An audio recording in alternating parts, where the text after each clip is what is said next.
সরকারের অন্যতম প্রভাবশালী উপদেষ্টা আসিফ মাহমুদ সজীব ভুঁইয়াকে নিয়ে কাহিনীর যেন শেষ নেই। একের পর এক গুরুতর অভিযোগ, নানান ধরনের গল্প আমাদের সামনে এসে উপস্থিত হচ্ছে এবং নির্দ্বিধায় এটুকু বলা যায় যে তার বিরুদ্ধে আরও অসংখ্য গুরুতর অভিযোগ আমাদের সামনে আসবে। এটুকু চোখ বন্ধ করে বলে দেওয়া যায়। মন্ত্রী পদমর্যাদার একজন ব্যক্তি হওয়া সত্ত্বেও সরাসরি চাঁদাবাজির সঙ্গে তার জড়িত থাকার অভিযোগ, তার মন্ত্রণালয়ের দুর্নীতি, ক্ষমতার অপব্যবহার, এলাকায় তার বাবার যে ক্ষমতার দাপটের অভিযোগ, অস্ত্রের লাইসেন্স, হাঁসের মাংস খেতে নীলা মার্কেটে যাওয়া, এমন সব গুরুতর অভিযোগের সঙ্গে আরেকটি অভিযোগ তো রয়েছে যে অন্তর্বর্তী সরকারের উপদেষ্টা পদে থেকেও যে কিংস পার্টি এনসিপিকে সার্বিক দিক থেকে সহযোগিতা করা। এগুলো তো পুরনো অভিযোগ। নতুন যে ভয়ানক তথ্য আমাদের সামনে এসেছে, সরকারের একটি প্রকল্প থেকেই তার ক্ষমতার অপব্যবহারের মাধ্যমে একবারে 1200 কোটি টাকা বাড়িয়ে নেওয়া হলো তার একার সিদ্ধান্তে। উপদেষ্টা পরিষদের আর সবাই যেখানে বিরোধিতা করেছেন, তার একার সিদ্ধান্তে একটা প্রকল্পেই 1200 কোটি টাকা বাড়িয়ে নেওয়া হলো এবং এটি পাশ হয়েছে সম্ভবত রোববারই একনেকের সভায়। কালের কণ্ঠ এটি নিয়ে একটি বিস্তারিত প্রতিবেদন করেছে। বিষয়টি হচ্ছে যে আওয়ামী লীগের সময় শেখ রাসেল মিনি স্টেডিয়াম নামে একটি প্রকল্প হাতে নেওয়া হয়। দেশের প্রতিটি উপজেলায় একটা করে মিনি স্টেডিয়াম করা হবে শেখ রাসেলের নামে এবং শুরুতে এর ব্যয় ধরা নয়, কাজ শেষে ব্যয় দাঁড়িয়েছিল প্রতিটির ক্ষেত্রে 51 লাখ টাকা। তা এখন বাড়তে বাড়তে এখন এই পর্যায়ে সেই 51 লাখ টাকার স্টেডিয়াম প্রতিটিতে খরচ দাঁড়াচ্ছে 14 কোটি টাকারও বেশি। তাই বলে এ নয় যে 51 লাখ টাকা থেকে একবারে 14 কোটি টাকাতে রূপান্তর করেছেন বা উন্নীত করেছেন আসিফ মাহমুদ, তা নয়। এর মাঝে আওয়ামী লীগও বাড়িয়েছে। এখন আসিফ মাহমুদ সজীব ভুঁইয়া কত বাড়ালো? 2016 সাল থেকে 2019 সালের মধ্যে প্রথম পর্যায়ের যে প্রকল্প, এই মিনি স্টেডিয়াম নির্মাণের জন্য খরচ হয়েছিল 131টি মিনি স্টেডিয়ামের জন্য খরচ হয়েছিল 66 কোটি 78 লাখ 60 হাজার টাকা। অর্থাৎ প্রতিটির পেছনে ব্যয় দাঁড়িয়েছিল 51 লাখ টাকা। এবং 19 সালে এই প্রকল্পের প্রথম পর্যায় শেষ হওয়ার পর যখন প্রকল্পের দ্বিতীয় পর্যায় শুরু হয়,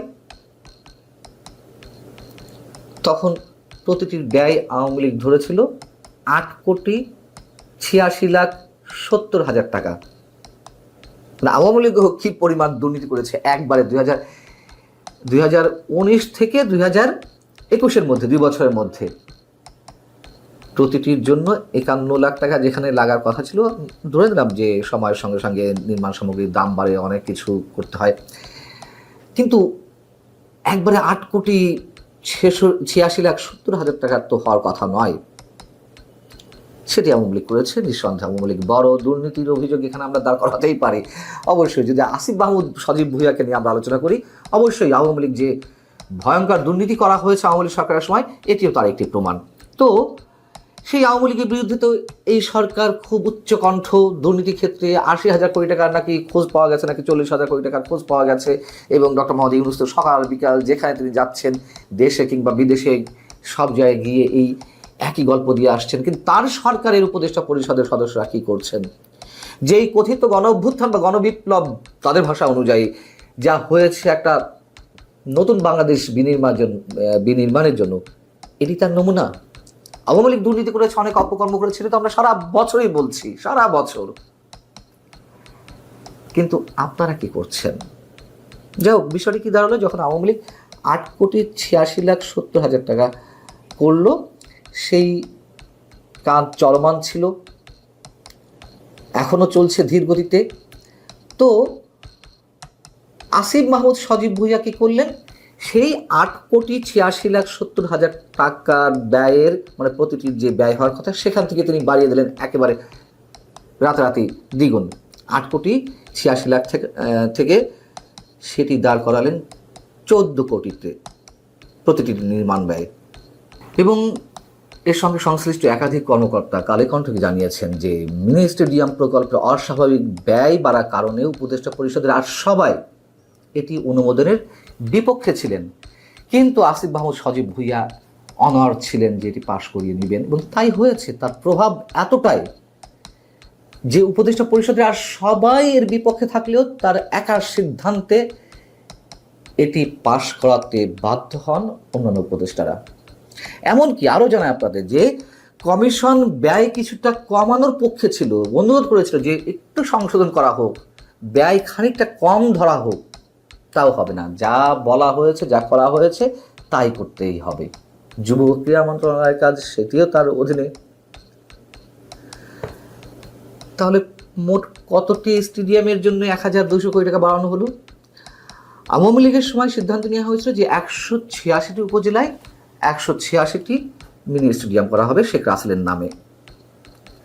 শেখ রাসেল নাম বাদ দেওয়া হয়েছে, এবং আমরা জানি আওয়ামী লীগ যা যা করেছে সব উল্টাপাল্টা করে দেওয়া হচ্ছে। শুধুমাত্র যেগুলোতে এখন খাওয়া দাওয়ার সুযোগ আছে, লুটপাটের সুযোগ আছে, সেগুলো রাখা হচ্ছে। এবং তারই অংশ হিসেবে 186টি স্টেডিয়ামের জায়গায় সেটি আবার বাড়িয়ে নেওয়া হলো যে না, 201টি করতে হবে।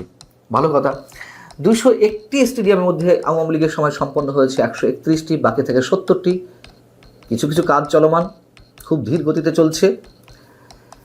তো মাত্র 70টি, মাত্র বলি আর বেশি বলি, যাই হোক, মোট 70টি স্টেডিয়ামের জন্য 1200 কোটি টাকা তিনি বাড়িয়ে নিয়েছেন। এখন এই মন্ত্রণালয়ের বা এই প্রকল্পের সঙ্গে যারা জড়িত তারা বলছেন না, আগে তো ভূমি অধিগ্রহণের কোনো বিষয় ছিল না ওই সব স্টেডিয়াম করার ক্ষেত্রে, বা নির্মাণ সামগ্রীর দাম বেড়েছে। এইসব অভিযোগ, এইসব অজুহাত আমরা সবসময় শুনি, আর কিছু কারণ থাকতেও পারে। তাই বলে 6 কোটি থেকে 8 কোটি থেকে সরাসরি 14 কোটি মাত্র 2 বছরের ব্যবধানে।